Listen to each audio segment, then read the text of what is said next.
And we're live July 2nd, 2021, 2 days before July 4th. Fireworks going off on the lake, in the sky. We got my neighbor a couple houses down. He's got a DJ on his boathouse for a few hours on Saturday, so that's exciting. You know what else is exciting? This is the 28th episode, the 28th time we've come to you. Most of those have been live.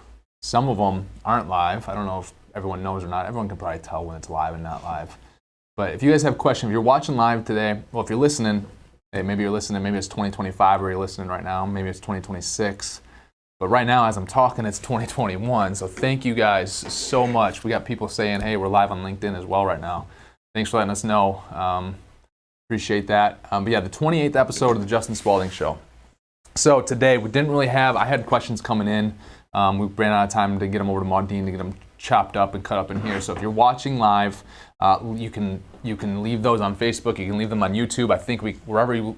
What about LinkedIn? If they put a question on LinkedIn, because LinkedIn it'll pop up on here too. Probably, yeah. Okay. Well, we hope that if you post a question, that we'll be able to see it no matter what streaming service no matter what platform you're on. So. We'd love to get some interaction going today. It's an exciting week for us here. We just closed on a 178 unit deal over in West Allis, Wisconsin. That was on Wednesday. And everyone's asking, like, what's it like to close a deal? And, everyone at the office here is like, did it close yet? Did it close yet? Did it close yet? Because, COVID times, everyone's gotten so used to closing in escrow where you don't even actually have to show up to, the title company. You just sign all the docs 2 days before. You scan them, PDF them in. They go to my attorneys and they go to the lender. And then, obviously, the title company holds them, and they hold them in escrow. And then once, the buyer and seller and the lender and the attorneys all agree and authorize everything, then everything gets funded, and then it's done. They release the signature pages. They release the money, and you rock and roll. And so my team kept coming in. It's like, is it done yet? Is it done yet? And I'm like, watch, this is all that it takes to get done. There's a clip out there if you haven't seen it on Instagram yet, or it's actually on YouTube, right? The full 5-minute clip from Wednesday of the closing process, whatever. It's on YouTube. The first 2 minutes is us in the office here when we're signing documents and just talking about a little bit how, it's really anticlimactic closing these deals. Everyone thinks it's like some like 4th of July, day where there's these big fireworks and these big things going off when you close a deal, and it's just not really that way, So the whole process, right, of closing the deal and getting there, it's really long. And I think people think it's, obviously very, very tough to do, and they think that some of the things that we do or some of the people out there that are buying real estate is like impossible for themselves to do. And then I think because they think they put it on a pedestal, they think it's so hard to do, then they think that there's this like huge, grandiose thing that happens at closing, and really it's just, hey, okay, we all authorized to close, and,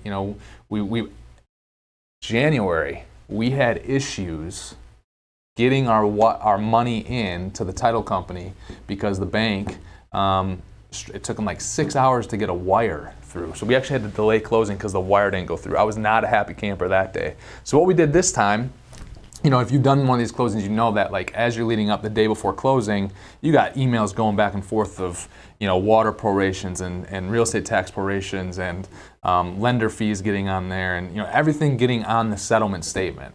You got all these emails, all these different parties, all these different people of the different parties emailing back and forth, and the email chains are just hundreds of messages long. And so, it's always like, okay, when we can get the final closing statement so we can get our money in. And so this year I just said, screw it. And before, well before we knew the actual amount for the settlement statement, we wired over money, and we said, you know what, we'll just wire over a little extra, and then you can wire us back the $100,000, $200,000, $300,000 in excess that we wired, just to avoid the issue that we had in January, right? So you live and you learn.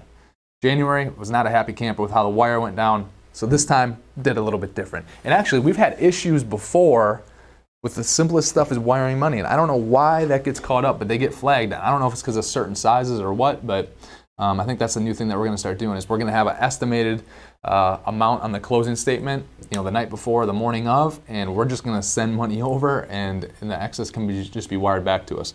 So, yeah, all day Wednesday, as far as closing, I go to bed Tuesday night, and I'm thinking Wednesday morning we're going to close like 11 a.m.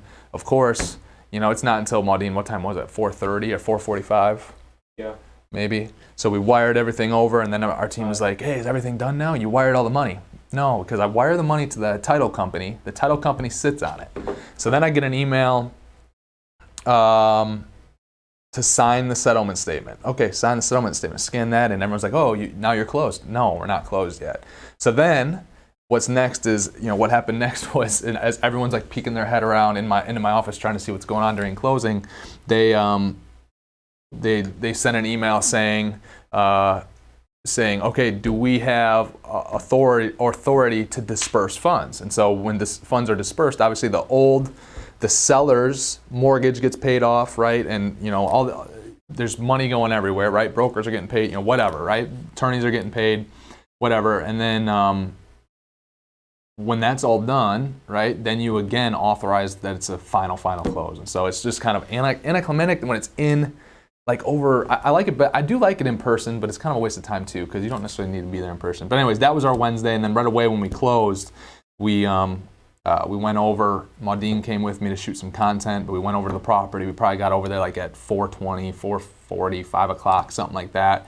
And our team had actually already been on site since maybe 10 or 11 that morning, but we had 2 maintenance techs over there, and our COO was over there, and our regional manager were over there. And they were, starting to set up our office. They were starting to get keys. They were starting to get ready to give tenants notice. They were, walking the property and, walking the common areas, walking the exterior of the property.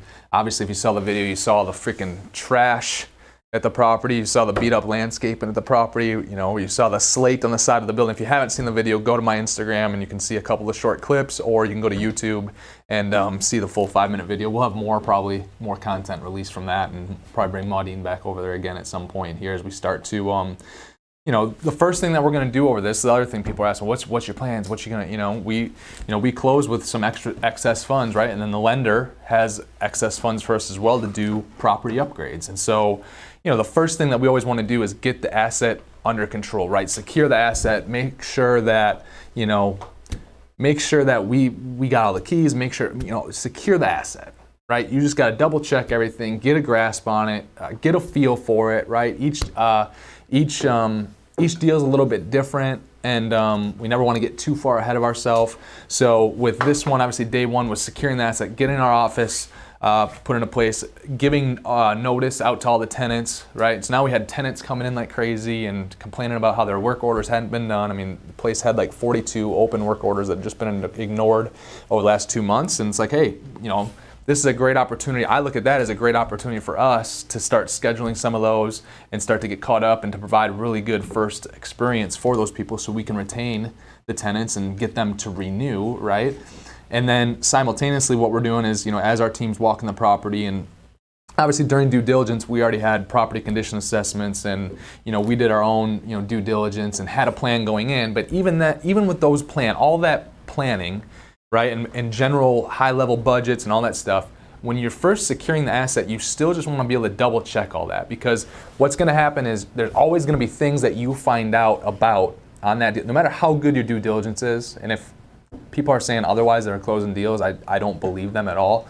No matter how good your due diligence is, no matter how many property condition assessment experts you have out there, there's always something that comes up after closing. We've already came across a couple things. Now, thankfully, obviously, there's smaller things, right? And that we're gonna be able to figure out. Now, who knows? Maybe over the next couple days, and maybe already today, they found a bigger issue there they gotta take care of. I don't know, right? But you're always gonna come across those issues. So instead of going ahead and executing our plan and burning cash real quick, right, from day one, and executing that plan like 100% full throttle forward, we slow down again just to make sure that we're not missing something that is huge that we're going to have to take care of, because we might have to then allocate some of the dollars going towards in-unit repairs to be able to take care of those problems, right? And I've learned that over time. So I'm semi-conservative up front, but yet I want to be able to put the money that we have set aside to upgrade the asset to work as soon as possible, because that's going to reflect higher rents and better returns, right? And it's just going to help the property out. It's going to help maintain that asset integrity. The very first things that we're going to be able to do is cleaning up some of that landscaping, clean up the trash. Like, there's dog crap laying around out there. There's, so we got people over there today. working on some of that stuff and just making it look a little bit better, right? There's bush and shrub and tree trimming and removal that we need to do. We need to, there's place where mulch had been put and it seems like it hasn't been, kind of restocked or, reinstalled or replaced in 5, 6, 7, 8, 9 years, whatever. And so we're looking at just replacing all that with rock, right? So doing some of those things to visually, there's places there that have hand railings, and the handrails are, they're starting to rust and paint's falling off. So it's a matter of cleaning those up, give the property curb appeal.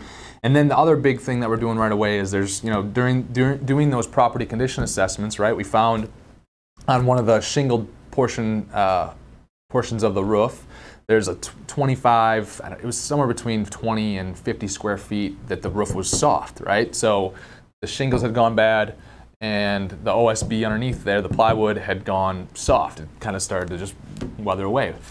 We do the PCA so that we catch that stuff, so then we can take care of that stuff right out of the gate. So we already have companies giving us bids on some of those things that will help prevent larger issues. If we just let that thing go, and if the previous company were going to own this building for another 3 or 4 or 5 years, they'd just let it go, no doubt about it. And it will grow. That 20 square foot, 50 square foot area will turn into 100 square feet, 200 square feet, 400 square. And now before you know it, you got to replace the whole roof, right? So get in there, and we're getting bids to do that. There's one of the buildings has a flat roof, a rubber membrane roof, right? And there's general maintenance and immediate repairs that per the PCA and the people that did the property condition assessment. When I say PCA, that means property condition assessment.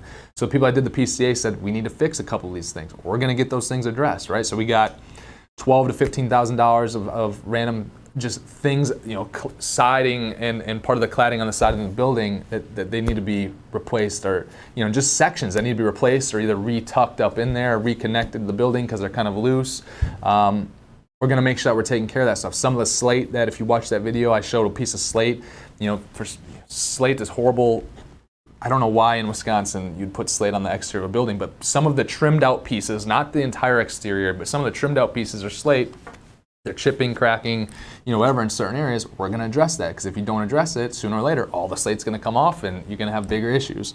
So those are the big priorities, right? And then, the next big priority is, the people that moved out on the 30th. We closed on the 30th, right? I think we had 4 or 5 people scheduled to move out on the 30th. So now getting through those units and doing our move-out inspections so that we can properly bill back their security deposit if necessary, right? So that we can decide what we're going to do in those apartments. If we're going to just, quickly turn them, which that's the plan for right now, the ones that we have vacant, quickly turn and move forward from there after that. But to be able to start making sure that the vacant units, they get advertised. Because if we don't advertise them, no one's going to know about them and we can't fill them, right?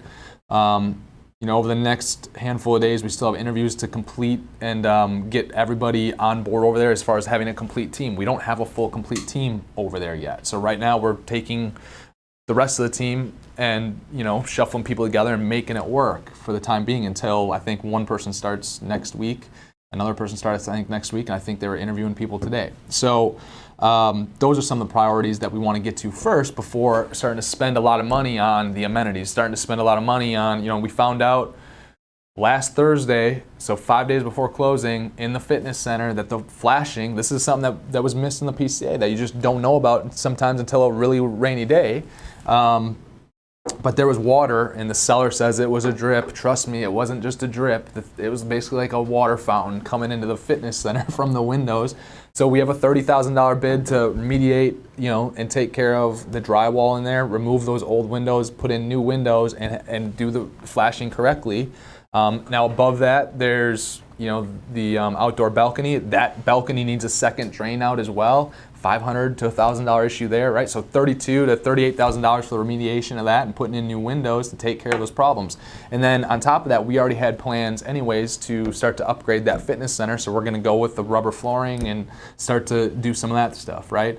And then, the next 45 days, again, we just want to keep understanding the asset, keep operating, keep our occupancy up, give the people that are currently living there a really good living experience, so that they want to keep renewing, right?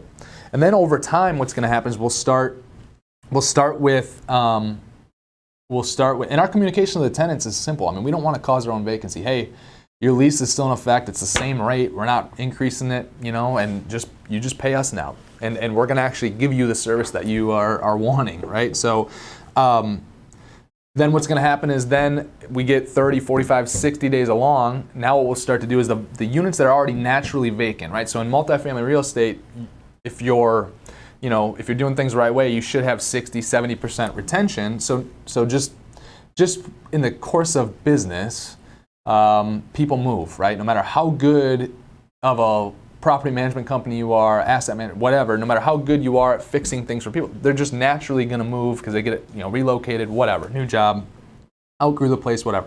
So the people that naturally move out that we lose as tenants, there's going to be obviously vacant apartments. It's 178 units, so hey, there might be 7 apartments vacant at any given time during the month, right? So those vacant apartments that become naturally vacant, we're going to start to upgrade those units. And in this property that we just bought, we are not really going to be doing much to the cabinets. We might add some hardware and stuff like that, but the big priority that we're going to do here is, new flooring, new paint, new higher end fixtures, making sure that everything's working with obviously they have central air, central heat. This property was built in 2011. So making sure that their AC and heat is working when they need it, right? Making sure that they have hot water, making sure that their washer and dryer that is in unit is working, right? And then the new flooring, we go with the luxury LVP type flooring for the kitchen, bathrooms, living room, other, if there's a den, whatever. But then the bedrooms, we keep carpet. So we start to do some of those upgrades, new paint, higher end fixtures, like I said before, making sure all the windows are operable and all that stuff. And then, some of the units we might try with like a backsplash in the kitchen. We might do some hardware on the cabinets.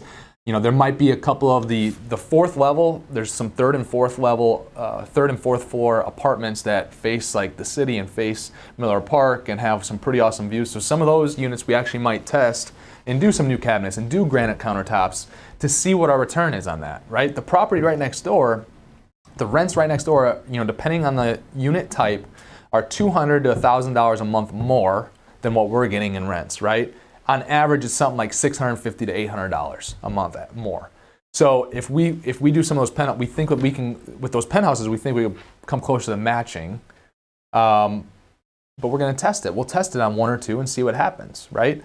But then the rest of them, our goal is to we're not going to close that entire rent disparity gap, that rent gap, but we're going to, close the gap 25, 50%. If we close it 33, 35, 40%, we're going to be in a really, really, really, really good situation. So, over the next, 2 to 3 years, we'll end up putting back into the property to improve it. We'll probably end up putting anywhere between 1.6 and 2.3 million dollars into the deal. So that's a high level overview of what we went through Wednesday. The first action steps, that was Wednesday afternoon.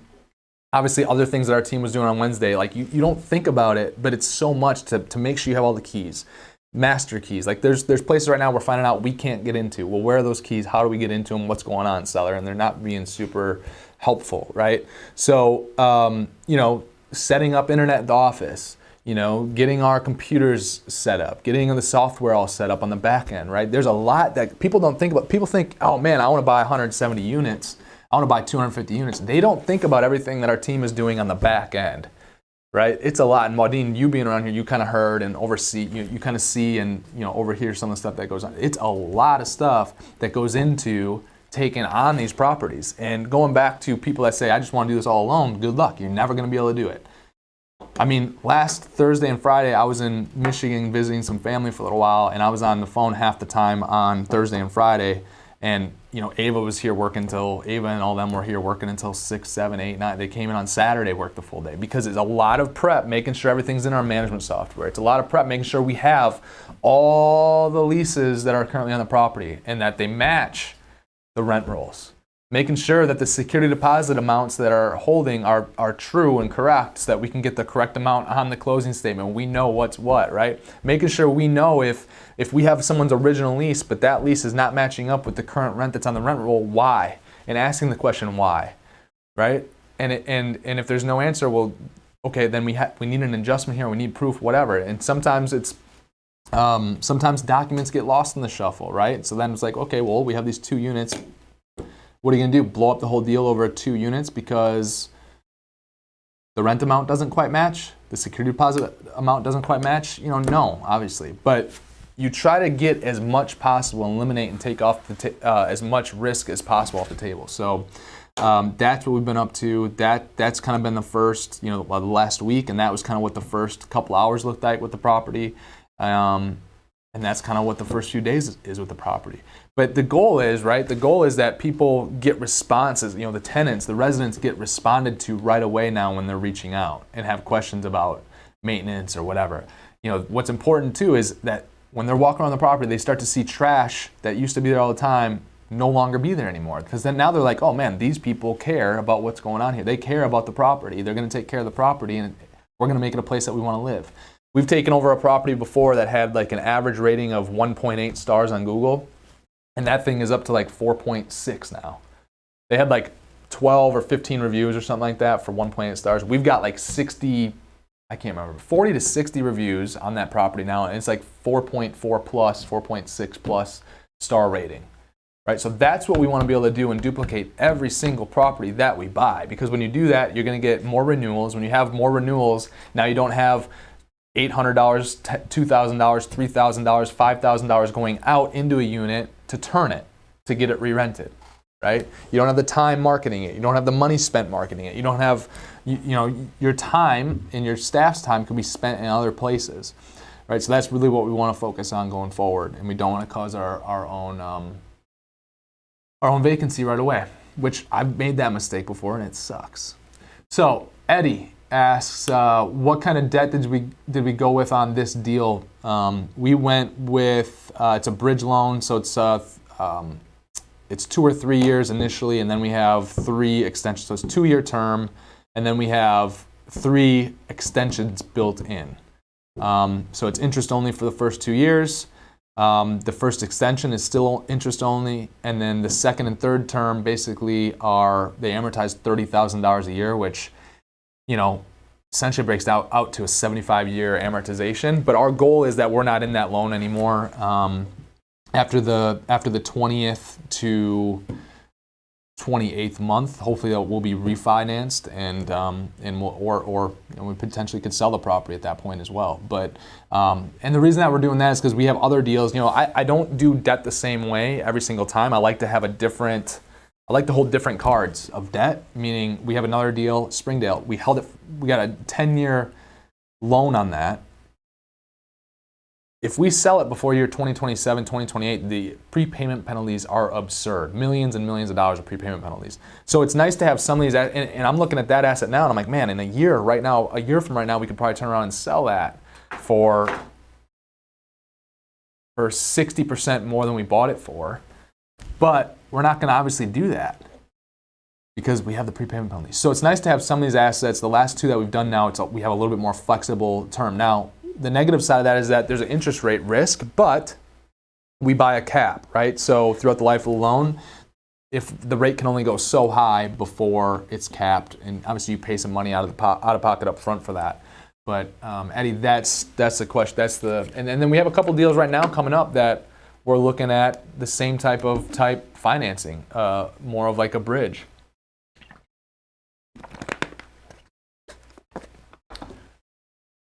Brittany says, so proud of you. How do you become an investor? I would love to put money to work. Hey, Brittany, by the way, how you doing?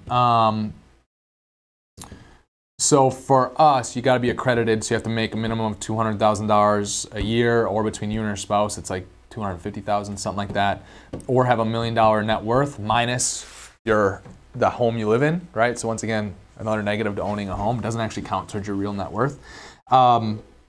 And that's not our decision. I mean, I would love to obviously have anyone and everyone involved in this. That's how the game is played, and the cards are stacked against all of us when we start this thing, because you need to be accredited per it's essentially a law. So now we could go a route where we allow unaccredited people in, but it's much more costly on our end getting it started. So that's kind of where we're at. You got to be accredited right now. In the future we might make that investment and to be able to have unaccredited people invest, but it's just kind of a little bit of a different beast. So that's how for us.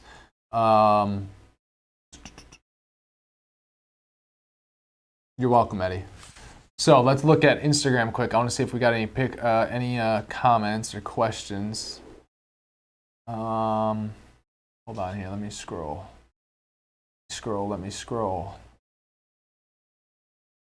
So we do have a question. I don't know what this means. What do you think about wrap deals? I'm not sure that I know what that means.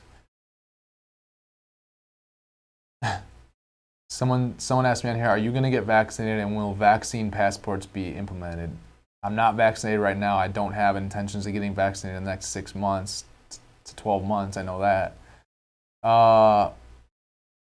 Someone on here says, love how informative you are, Justin, covering the whole 9 yards. Thank you, appreciate it. What else do you want to know?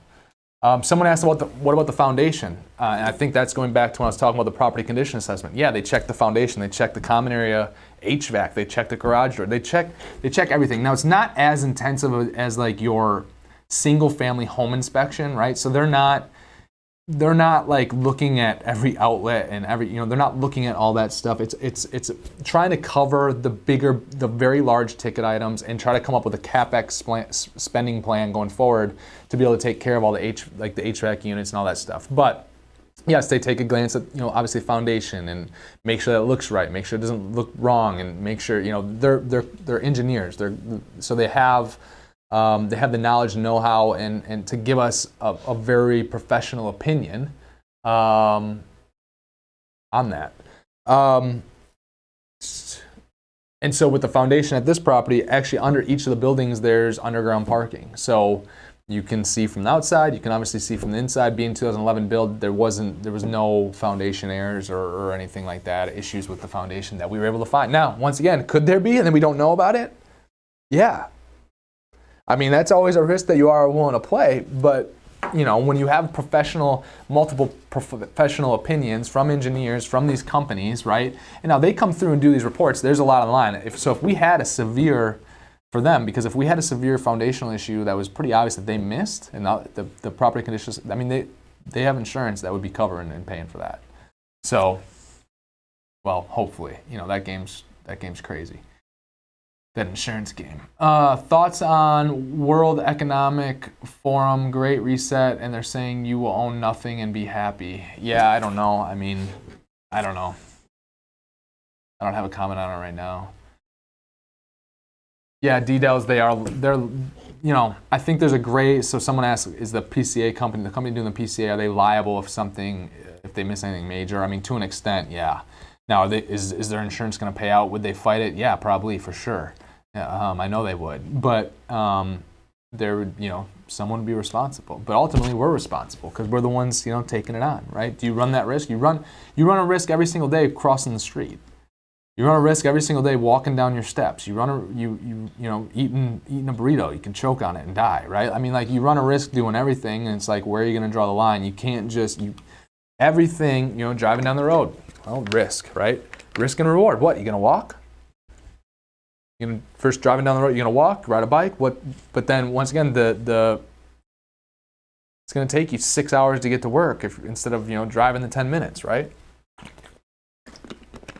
And so you're gonna go out and build wealth, or you too scared to even because you're worried about potentially everything. Now, not everything is gonna go wrong, and usually, there's very few things that can completely derail what you're actually trying to do and actually completely put you out of business. I feel like very few things. You'd have to not look into anything at all to every single time to eventually run into something that could completely derail you and destroy you like that. Logan Sullivan, Logan, are you working? It's 2 rooms down. Is he watching the show or is he working? I have no idea, just. Make some calls now, Logan. Oh, he's not. Okay, so he must be. Oh, him and Ryder are going to an estimate, so he's probably watching in the car. Maybe, I don't know. Maybe a break. Maybe it's a different Logan Sullivan. Who knows? Logan asked, how many employees are there total to run the new property? So typically, what we do, there will be 2 maintenance techs and a manager and a leasing agent there, leasing specialist. So property manager. What? Lunch. Oh, he replied. So Logan's on lunch. All right, Logan, good for you, buddy. Go sell a paint job while at lunch. Does the restaurant need some paint done? No, so we'll have a property manager, we'll have a leasing specialist, and we'll have 2 maintenance techs. Now, because this property is, only 10 minutes away from where we have another asset and not too far away from we're looking to buy another one, there'll probably be like a utility porter that's full-time that will kind of float between properties. Maintenance techs at the 2 properties will probably float back and forth. Certain properties need more attention at certain times than other properties, right? So, the nice thing is as we start to grow, we can keep a full-time staff and have a bench of people, which this was something that, I was talking to CJ, our Chief Operating Officer, and Amy, our Regional Manager, the other day about how we need a team that's on board basically just for acquisitions or just to float around if other properties need help, or if another property manager quits, we need a floater, we need a bench, right? So now we're getting to the size where we can start to reinvest dollars. We already reinvested or invested upfront heavily into someone like a Chief Operating Officer and a controller, right? But now this deal and the next couple of deals will start to really give us more resources to go out and hire, so we can have a deeper bench as well of maintenance techs, a deeper bench of property managers, so that when someone quits or when a property really needs a lot more attention than another property, we can allocate more resources towards that property and then not skip a beat at the other property when the other property also needs those resources and human capital, right? So that's the beauty and power. I'm playing with this thing and people can probably hear it, huh? No. Whoa. Yeah, maybe not. Oh, sorry, because it's up here. Yeah.